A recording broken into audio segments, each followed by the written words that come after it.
ఆయన వస్త్రాన్ని ముడితే చాలు నేను బాగుపడతాను అనేటంతగా అంత నమ్మకం పెట్టొచ్చుందమ్మా నీకు అంటే ఏం లేదయ్యా, ఆయన గురించి విన్నాను. ఏం చేసిందంట? ఆయన గురించి విన్నాను. మరి నీకు వింటున్నప్పుడు బోరు కొట్టలేదమ్మా? బోరు కొట్టలేదయ్యా. మరి నీకు వింటూ ఉన్నప్పుడు నిద్ర రాలేదమ్మా?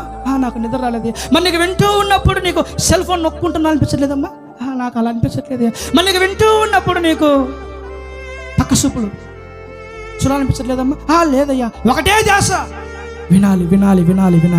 ఆయన చెప్పింది వినాలి, ఆయన ఎవరో వినాలి, ఆయన ఏంటో వినాలి. దర్శనం ఈరోజు యేసయ్య గురించి వినడం కంటే కూడా అనేక లోక సంబంధమైన వాటినే ప్రజలు ఎక్కువగా వింటున్నారు.